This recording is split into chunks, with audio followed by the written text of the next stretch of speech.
Welcome to the Obvious Podcast. This is episode number 98. My name is Sonny. I'm the COO at ABC Florida East Coast. And I'm Peter Daiga, President and CEO at ABC Florida East Coast. You are listening or watching to the Obvious Podcast, where all opinions expressed are our own unless we say otherwise. Subscribe on any major podcast platform or watch us in action on YouTube. Follow the Obvious Podcast on Instagram, X, Truth Social, and TikTok. All the links you need are in the show notes. If you enjoy our show, please leave a review on your favorite podcast platform. This is the best way for others to find our show. And reach out to us anytime at theobvious@abceastflorida.com. And again, if you're enjoying the ride, we ask you to help others find us by leaving a review wherever you listen. So happy Friday, Sonny. Happy Friday, episode 98, about to go in the can. Unbelievable. And this is a part two, right? It's a part two. Okay. So if you haven't heard last Friday's episode, which is called Workforce Development 101. 101. Wow. Workforce Development 101, part one. Please listen to that. Otherwise, it will make a lot more sense watching this one, which is Workforce Development 101, part two. So we didn't get quite as far in that course Correct. as you had wanted to. I wanted, yeah. I mean, we get basic definitions of a few things. That's about it, right? That's about it. We also got into the whole educational industrial complex, as you like to call it. We did a little bit. Yep. But it's an interesting episode because you're hearing these terms. You're hearing the word apprenticeship. It's all over the news. You know, you're seeing ads from Meta and ads from Google, and everybody's like, oh, the skilled trades are back. The skilled trades are back, you know, and we've been in the skilled trades for 51 years. By the way, they were never away. So, people have continued to... it's been true, and I think it's still true, that the majority of jobs of the future don't really require, the kind of investment and formality, if you will, of traditional post-secondary education. So I have to tell you this. I was watching this movie yesterday, last week. And it was called, it's an older movie from like 2010, maybe a little later. Okay. It's hard to believe that we're calling that stuff old. Right? But. Yeah. A little later, but it wasn't, it's at least 10 years old, if not longer. It's with Mark Wahlberg, and the movie is called The Gambler. And he is a English professor in the movie. And there's a long scene that takes place in the class. And this is like your introduction. You realize, because first you see him gambling, you don't know what he does. And you see him teaching English at a college level. And he's basically talking about the fact that if you are not a genius, don't even bother pursuing anything, right? And the students are kind of shocked, and because they're like, everybody has value. And he's like, no, they don't. Not everybody has value. If you don't have the talent, if you're not Shakespeare, why are you even bothering? He's like, that's why I would never write a book. That's why I'm a teacher. Fascinating movie, great movie. I highly recommend it. Called The Gambler, older movie. But in that movie, he's like, listen, if you don't have the talent for this, don't do it. Go be an electrician. You'll be much happier. And I was like, wow, this is 2010, 2011, something like that. They're still talking about that. They were talking about that. Yeah, sure. And now you hear it all the time because people are like, there's a joke, right? A guy calls a plumber and asks him if he can come to the house. The plumber's like, sure, this is my rate. And the guy's like, wait a minute. I'm a lawyer. I charge less money than you charge. And the plumber laughs, and the plumber's like, I know, I used to be a lawyer. That's great. Anyway, so we talked about apprenticeship. We talked about apprenticeship in Florida. I know we defined some of the terminology, but I know we didn't even get anywhere close to finishing it. Tell me what else I can define, Sonny. What I would love for you to define is we need to talk about 101. I want to talk about Workforce Development 101. I want to really draw this distinction, and first I would love for you to draw the distinction between workforce development, not workforce development, but apprenticeship. Okay. Being a jobs program or a skills program. Yeah, we get that a lot. Yeah. I mean, over the years, you'll run into policymakers and whatnot, that are, we really need an apprenticeship program and fill in the blank, because they want to create jobs and good paying careers and opportunities.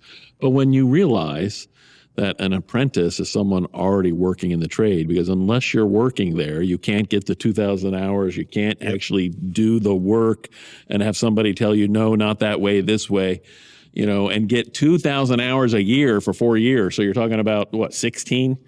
Did I do that math right? 8,000 hours, when you're completely done. So And that's just on the job hours.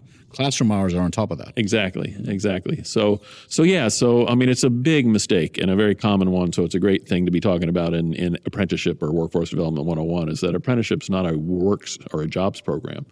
Because you can't be an apprentice unless the job already has to be there. Exactly. We kind of alluded to this last week. That's what kind of sets apart the priorities in apprenticeship education as opposed to traditional post-secondary education, because you can develop knowledge in a field where there's no future job. Yep. Whereas that's not going to happen in apprenticeship. Right. Because you have to have an employer who's willing to employ you on that job in order to be an apprentice. Yep. So that's, by the way, what makes it challenging without public support to kind of make apprenticeship programs available in more rural areas of the state. Because if you don't have the number of electricians, the number of plumbers actually enroll in that program in a small area that are working, you can't really have that program. So is that kind of getting at the one-on-one of That's a great distinction, because then would you argue? We get it all the time. Even people that should know better by this time. I can think of conversations I've had multiple times with people, and then the 15th time they'll again say something about it being a jobs program. Could you argue that pre-apprenticeship, the way we do it, especially at ABC, largest program in the state, 51 years in business, the way we do pre-apprenticeship, that's a jobs program? A pre-apprenticeship is a much closer, I think, yes. You want to define pre-apprenticeship? Pre-apprenticeship is a little more loose, certainly legally or in statute or whatnot, but I would say most a pre-apprenticeship program is just something that prepares someone to hopefully enroll in an apprenticeship program. Right. So by definition, if they're going to be prepared to be enrolled in an apprenticeship program, they're going to be prepared for a job. Yep. Because they'll have to have that job to be the apprentice. So pre-apprenticeship should be about preparing someone for a job, so that then they can be enrolled in an apprenticeship program. And so what that means is actually giving them the type of things, the skills and the credentials that will make them more attractive to an employer to hire them at the bottom rung, if you will, or at the helper level. Which is what we try to do at the ABC and the ABC Institute is prepare pre-apprentices, or when they complete our program, to be a much higher level of success in terms of an entry-level employee. Yep. So normally an individual employer might hire somebody and use old methods. Maybe today it's the different search engines and whatnot that people get employees from. And they might try them out, and they might put them through the whole orientation process and all the education and learning, and then find out 30, 60, 90 days later this person's not working out. And all we try to do with what a pre-apprenticeship program is going to try to do is raise the success rate, if you will, of that type of hiring. So, and can you talk about the fact that, and I think this is something really special that ABC does. Because I get asked this question all the time, and when I answer it, people are always very pleasantly surprised. The fact that we have team members on staff who work for us full time, whose job it is just to place people in jobs, right? So whether you are a pre-apprentice or you're an apprentice who had to change jobs, who got laid off, whatever happened, circumstances change, right? Right. You're an apprentice coming in from a different state who's taken a year of classes, and now you're in Florida. We have people on our team who literally are there to get you placed with companies. Most of them are members, not all, but most of them are members. Mm-hmm. We're going to give our members preference, but if our members have taken a pass, on everybody, then we certainly make. So even if you're a non-member and you happen to be maybe listening to this podcast, you might want to reach out to us, because we've got a list of our goal is to get every single one of those pre-apprentices placed. They're young adults in most cases that have expressed an interest in a profession within the construction industry, and taking a class, taking class or classes or certifications, and OSHA 10 card in many cases, and basic knowledge and introduction. So in any event, they're going to be a much better potential employee or successful employee a much higher rate of success than your typical, just rolling the dice and picking somebody up off the street. Right. So that's pre-apprenticeship. That you could argue, and not argue, but it really does. It is a jobs program. The whole point it's of much closer to a jobs program. So if people want to talk about pre-apprenticeship in terms of like, hey, we need a pre-apprenticeship program in our rural county or in our area, sure, that makes a lot more sense. Yeah. Let's go there. Let's try to convince them about the opportunities in construction and the different career paths and whatnot. That makes a lot more sense. Right. So, but apprenticeship in and of itself is not a jobs program, because if you're not already in the job, you can't be an apprentice. So how much does it cost the student to be an apprentice in the state of Florida? So we talked a little bit about why Florida's model in particular is worth talking about. So, and in Florida, by law, students cannot be charged a tuition for their education. That makes it a very unique model for learning, right? Because we've talked about these, it's a whole cultural conversation now about the amount of debt that a lot of students are graduating with that are gone through the traditional post-secondary model. And again, sometimes it sounds like we're knocking that, but, we talked a little bit about, and they're pursuing degrees in which they've made up or defined on their own, or good luck finding a job and whatnot. So, but on top of that, they're going to wind up with a mountain of debt in many cases. So in any event, we in the state of Florida have, agreed to make sure that this form of post-secondary education is tuition free to the student. Now, that doesn't mean there's no cost. Obviously, there's cost. Just like in traditional education, the state pays for a large portion of that, but instead of the student paying for it, the employer is paying for it on our side. Yep. And again, by the way, that's not even required under law. There are people we compete with that don't even charge the employers. I probably shouldn't be saying that, but you get what you pay for, I'd like to think. But it's incredibly reasonable, right? It's incredibly reasonable, but we've just learned over the years, I think the best employers are the ones that have a little vested interest in their employee, and we do require on them to do their on-the-job training reports and whatnot. And, if somebody's got zero skin in the game, it makes our life a lot more difficult. So anyway, there's a host of reasons why. Our team does copious amounts of paperwork on this stuff, and tracking hours, tracking classroom hours. Right, it's required because it's it's a registered program with the government. So you got to make sure that when you say they're getting 2,000 hours a year of supervised education on the job, that they're getting it, and plus their classroom hours and whatnot. One of the big reasons I really want to talk about this is if you're listening to this episode and you're interested in taking a class, and somebody's trying to charge you a tuition to learn air conditioning or to learn whatever, right? Two things is happening. You're either really not in a registered apprenticeship program, correct, or they're breaking the law.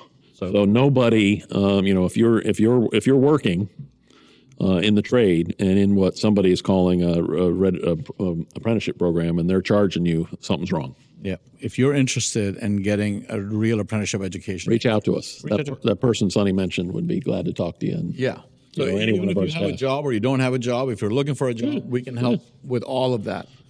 But by the way, you could be working for an employer that maybe doesn't know a thing about apprenticeship either. Right. We'll help convince them. If you're interested in getting more skills in your trade, reach out to us. You don't need your employer to do it, and we'll reach out to your employer and explain to them why it's beneficial for them to enroll you. Yeah. They do have to sponsor you. That's again part of what sets a true apprenticeship. So even in the last episode, I talked about my meeting that I had with a specialty contractor trade association. So the leadership of that trade association in Florida. The two people that I had the meeting with, they're different companies. They're both ABC members, like our members. Okay. And one of the board chair told me that he had 245 employees for his company here in South Florida. And he said, "Listen, if it makes my people better, I'm happy to pay the fee." And when I told him, I said, "Well, because you're a member, and if you have over 10 people enrolled, how cheap it is." It's literally like under $500 a year per student, and he was blown away by that. Textbooks and instructors and hours, and so he was like, "That's incredible. I'm happy to do this for my people." I'm absolutely certain there is no better value that somebody in this industry can get if they want to invest in their employees and make them. Again, these are the kind of things that we use because we know in studies and different things. But you're going to get back a more loyal, a safer, a more productive, employee. And you love saying that what if I invest all this time and money in my employees and they leave, and then Yeah. what if you don't and then they stay, right? Yeah, what's worse? What's worse than, because a lot of people are like, well, a lot of very short-sighted, I think, business people have always said, well, I don't want to invest all that money. I'm going to do that, and then they're going to turn around and leave. Yeah. And then And I'm like, well, what's worse than that? them saying, You not investing in them and having them stay. So look, sure, somebody could potentially leave. But quite frankly, I think if you're investing in their education and you're paying them a competitive wage rate and benefits package, which I think most people who belong to ABC and this industry do today, you're going to have the exact opposite. You're going to have a much more loyal employee as opposed to a less loyal employee. So I have a lot more questions for you, but let me just, and I know we're running out of time, so let me just ask you this question. I've heard you say this in meetings all the time, right? Progressive wage scale. Mm-hmm. Can you explain what that means in apprenticeship in the state of Florida? Sure, because I think that's pretty unique as well as part of the apprenticeship, a true apprenticeship module, a true apprenticeship program. One that is registered is that you are required to be given a certain minimum wage at each stage of your education.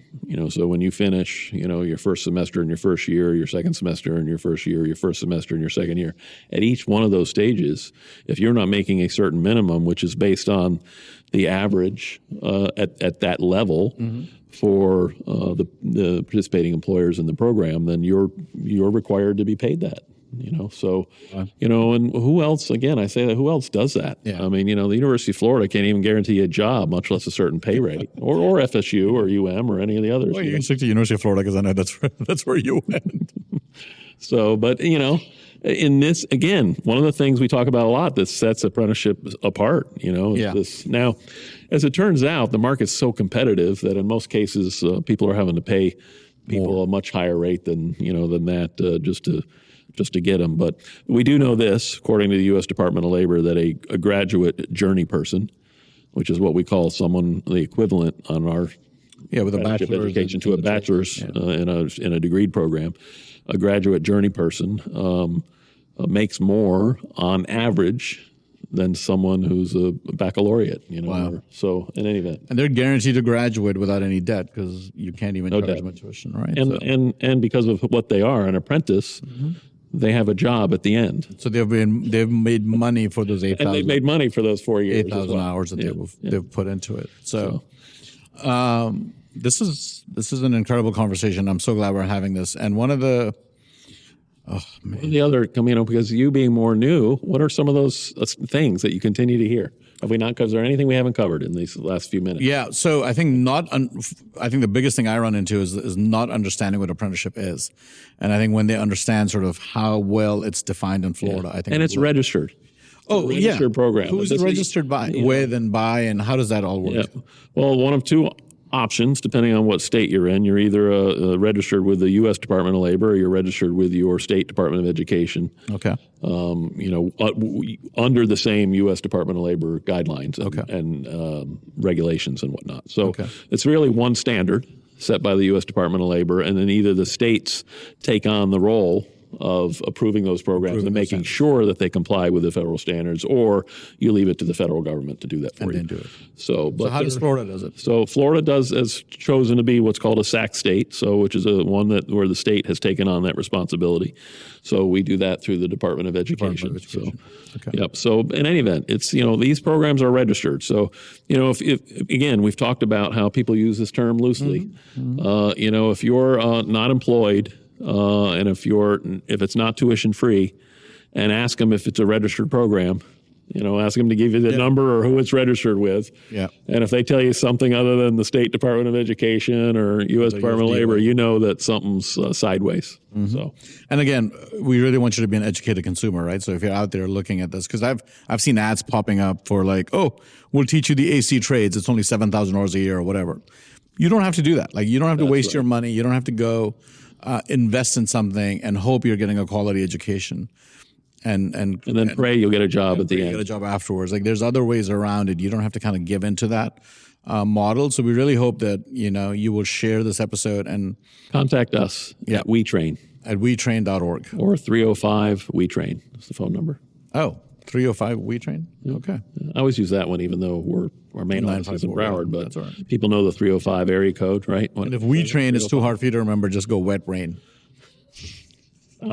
First time I saw that, it made me laugh. But it's WeTrain. It's WeTrain. 305 WeTrain or WeTrain.org. Check it out. We are out of time. My goodness. Did we cover everything in the? I think we covered all the big stuff. Education, we covered all the big workforce stuff. development, 101. Yeah, 101. It's 101. The typical objections and things we run into. Yeah, So, I mean, I think if we got deeper, it'll be 102. So I think we certainly covered the basics. But if you have any questions, let us know. We will connect you with the right team and the right people. And but just don't fall for these expensive solutions that are now thinking because people are interested. They're just trying. by to the way, I don't think we covered this, but I want to talk about it. I think that's one of the things that sets trade associations like ABC and unions to some degree, but even unions are more limited, I think, than ABC. I mean, we have 600 or so plus employers. Yep. So when you realize that being part of an apprenticeship program or receiving an apprenticeship education means you're employed, who better to do it with than an association that has the 600 potential employers? Exactly. So this is to your point, I think you made in maybe part A of this or the first part of this episode about the colleges and universities offering this. Well, Yep. oh, really? Like what employers? Right. And Who's going to hire? they have zero to little connections, if you will, with the industry. Yeah. Unions are only 3% of the construction workforce in the state of Florida, so they're not going to have a lot of employer connections or opportunities either. True. So organizations like ABC and the sub association you talk to are usually the best type of organizations to have apprenticeship Absolutely. programs. Because That's why employment connections. That's why we're the largest in the state, and I've been doing it for 51 years. We are out of time. So join us next Friday for our 99th episode. We're excited about that. Yeah. All right. Thank you for listening and honoring us with your time. And we will see you soon. And we ask you for your comments. Email us at theobvious@abceastflorida.com. Until next time. Ciao.